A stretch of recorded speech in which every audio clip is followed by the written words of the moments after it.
नमस्कार मंडळी, राम राम. तर कसे आहात? मस्त ना? तुमच्या सर्वांचं स्वागत आहे आपल्या अजून एका नवीन व्हिडिओमध्ये. तर इथं बघा, आता प्राणप्रतिष्ठा करायचं चालू आहे गणपती बाप्पाची. तर सगळ्यात आधी इथं स्वस्तिक काढून घेतलं पाटाच्या खाली. त्याच्यानंतर इथं बघा, जे काय सगळं लागणाऱ्या गोष्टी होत्या त्या सगळ्या करून घेतल्या. समोर विडे वगैरे ठेवलेले आहेत, त्याच्यावरती आपल्याला फळं ठेवायची असतात. वरती पाट ठेवला, पाटावरती पुन्हा एकदा मी स्वस्तिक काढून घेतलं आणि त्याच्यावरती मी कापड ठेवून घेतला आणि त्याच्यावरती गणपती बाप्पांना ठेवलेलं होतं, विराजमान केलेलं होतं थोडक्यात. आणि जशी आनंद पिंपळकर यूट्यूब चॅनलवरती त्यांनी जशी सांगितलेली आहे प्राणप्रतिष्ठा कशी करावी, तोच व्हिडिओ मी फॉलो केलेला आहे. आणि मी गेल्या वर्षी पण तेच केलं होतं.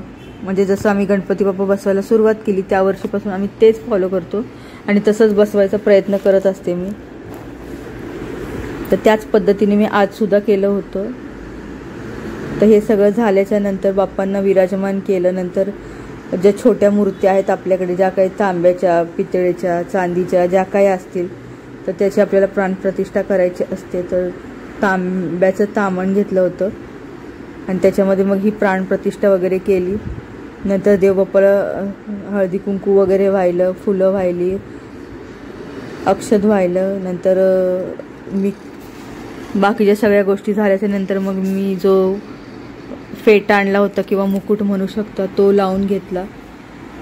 जानवं वगैरे घालून घेतलं देवबाप्पाला. असं जे काय करायचं होतं ना, जसं जसं त्यांनी सांगितलं आहे ना त्या व्हिडिओमध्ये, तसं तसं फॉलो केलं आणि तसं तसं मी करत गेली. म्हणजे मी सांगत गेली, मग मिस्टर तसे करत गेले. अशी केली आम्ही प्राणप्रतिष्ठा. तर ही सकाळी मला वाटतं 10:30 वाजता माझं हे झालेलं होतं प्राणप्रतिष्ठा वगैरे. नंतर मग मी स्वयंपाक वगैरे बनवायला घेतला. तर इथं बघा आता झालेलं आहे. आता मला मुकुट वगैरे इथं लावायचं बाकी होतं. बाकीचं जी प्राणप्रतिष्ठा करायची होती ते झालं. आता इथं म्हणजे बाप्पांची मूर्ती स्थापन करून ती प्राणप्रतिष्ठा केली. आता इथं मूर्त्यांची आपल्याला पूजा करावी लागते. त्यांना सुद्धा अगोदर दूध, तूप, दही याच्याने आपल्याला आंघोळ घालायची असते, म्हणजे स्नान करायचं असतं. नंतर मग आपल्याला ते स्वच्छ पुन्हा एकदा धुवून घ्यायचे असतात. नंतर मग गोमूत्र, नंतर आपल्याला ते गंगाजल आणि नंतर शेवटी आपल्याला अत्तर हे यांनी लावून घ्यायचं असतं. आणि नंतर त्यांना विराजमान करायचं असतं त्यांच्या जागेवरती. ठेवताना आपल्याला तांदूळ ठेवायचे असतात, म्हणजेच अक्षदान त्याच्यावरती ठेवायचं असतं.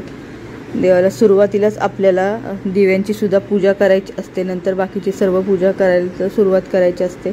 जसं जसं त्यांनी सांगितलं ना त्या पद्धतीनेच मी केलेलं आहे. तर आता इथं त्यांची पूजा चालू आहे, प्राणप्रतिष्ठा करायचं चालू आहे.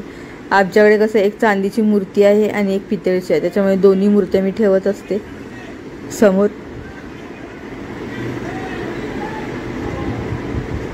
आणि नंतर मी इथं नैवेद्यामध्ये चॉकलेटचे मोदक रात्रीच बनवून ठेवलेले होते, ते दाखवले देवाला. आणि नंतर मग दुपारी उकडीचे मोदक असं होतं आजचं नैवेद्य बाप्पासाठी.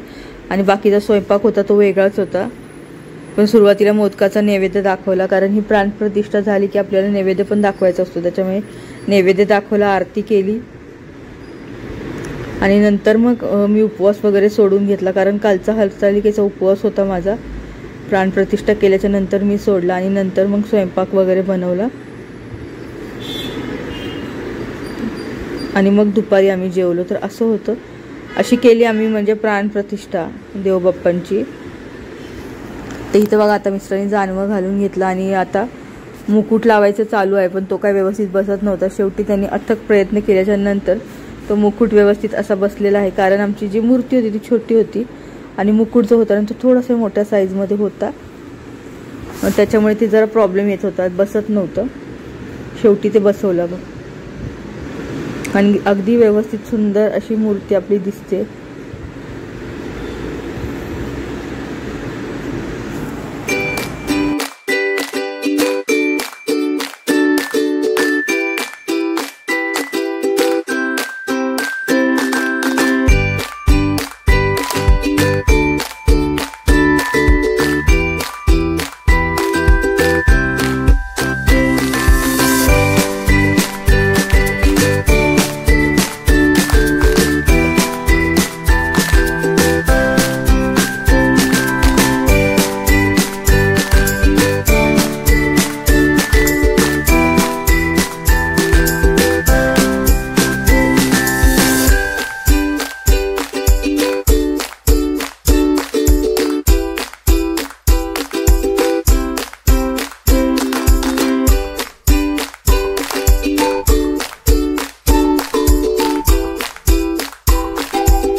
झालेलं आहे. त्यात बघा वाजले 10:30 वाजले. आता प्राण प्रतिष्ठा वगैरे झाली, बाकीचं सगळं झालं. सगळं असं सगळं झालं.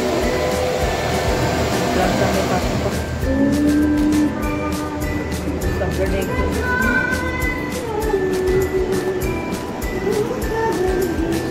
हे मोदक बनवलेले हेच ठेवले असेल.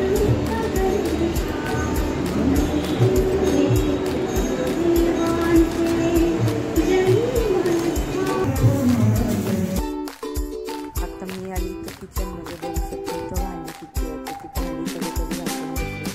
एका शेतात कुकर लावून घेतलं होता कारण मला स्वयंपाक बनवायचा होता.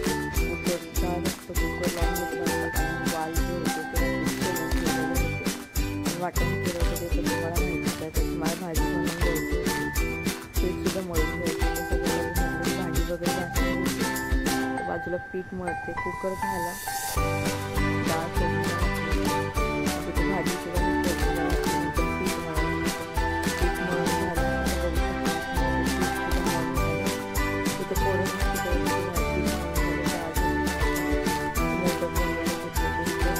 जेवढं पाणी एक वाटी मी पाणी घेतलं होतं. त्याच्यामध्ये थोडंसं मीठ टाकलं आहे आणि 1 चमचा तूप टाकलं आहे. आता हे थोडंसं वितळू द्यायचं. नंतर याच्यामध्ये आपल्याला 1 वाटी पीठ घ्यायचं आहे. कोणत्या वाटीने घ्याल तेच माप ठेवायचं, वेगळं माप करायचं नाही, नाहीतर आपले मोदक बिघडू शकतात. आता बघा हीच वाटी घेतली तर ह्याच वाटीने मी तेवढंच पीठ घेणार आहे आणि हे शिजवून घ्यायचं. आपल्याला झाकून ठेवायचं आहे. आता बघा इथं पाण्याचा उकळी येते.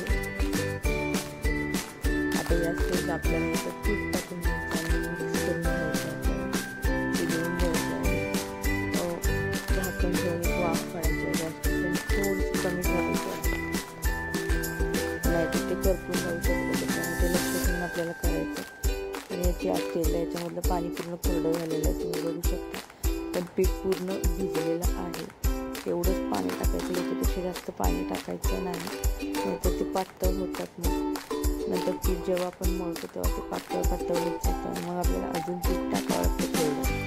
त्यासाठी जेवढं पीठ येईल तेवढंच पाणी घ्यायचं. वाफ काढायला ठेवली, बघू शकता. आता परातीत काढून घेतलं. आता हे गरम आहे तर डायरेक्ट हात लावू शकत नाही, म्हणून मी ते पाव स्मॅशरने असं स्मॅश करून घेतलं, जेणेकरून ते व्यवस्थित असं मिक्स होईल आणि आपले मोदक पण व्यवस्थित असे होतील, तुटणार नाही. दाबून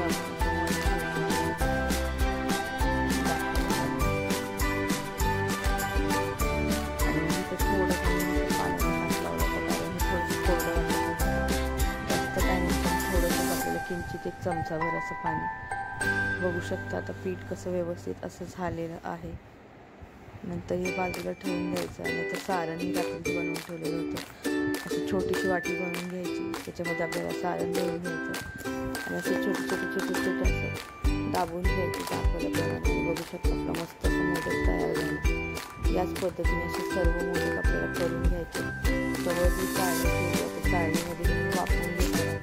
त्याच्यातलं पाणी गरम करायला ठेवलेलं आहे आणि इथे एक बाजूने असे मोदक बनवायचे छोटे. इथे जसं दाखवते त्याप्रमाणे आपल्याला बनवून घ्यायचं. आता हे हळदीच्या पानामध्ये सुद्धा वापरतात मोदक. इथे 1 बॅच माझी झाली होती, बघू शकता. अगदी व्यवस्थित असे आपले वाफवून झालेले आहेत मोदक आणि 1 बॅच बाकी होती, ते राहिलेले पण मी बनवून घेतले आणि ती बॅचसुद्धा वाफवून घेतली. हे साधारण 4 ते 5 मिनटात लगेच वाफले जातात कारण पीठ ऑलरेडी आपण शिजवून घेतलेलं असतं. त्याच्यामुळे बघू शकता इथे जेवण दाखवून घेतलेलं आहे. नंतर इथे जेवणामध्ये मला डाळ, चपाती आणि वालाचं बेड असं जेवण होतं. इथं मुलं पण दुपारी जेवण बघू शकतात. आपले हे मस्त असे मोदक सकाळी चॉकलेटचे होते, दुपारी उकळीचे होते, असं नैवेद्य होतं. नंतर संध्याकाळी मी पुन्हा कपडे वगैरे चेंज करून घेतले, आंघोळ वगैरे केली कारण खूप जास्त गरम होत होतं. बघू शकता इथं संध्याकाळचा टाईम आहे हा. संध्याकाळी 7 वाजले. तिथं आरतीला असं सगळेजण येणार होते, तर त्यासाठी मी तयारी करून घेतली. एका साईडला आतमध्ये वड्या वगैरे बनवून घेतल्या मी. ते बघा लहान आमच्या बाजूचा रेयांश आलेला आहे, तर तो रडत होता, मस्ती करत होता आणि इथं मुलं त्याला खेळवत होती. तो काय ऐकतच नव्हता. लहान मुलं काय तो ऐकत नाही, तो अजिबात ऐकत नव्हता, रडत खूप होता. त्याला इथं कॅमेरा वगैरे दाखवला पण नाही. हे सगळं झाल्याच्या नंतर मग थोड्या वेळाच्या नंतर इथं आरती चालू झाली. तोपर्यंत मी किचनमध्ये फक्त वड्या बनवल्या होत्या, कारण सकाळचा स्वयंपाक तसाच शिल्लक होता. तिथं आरतीला सर्वजण आले होते, मग आरती वगैरे करून घेतली आणि मस्त आम्ही नंतर जेवण वगैरे केलं.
भाव अम्मा तुझी आकाश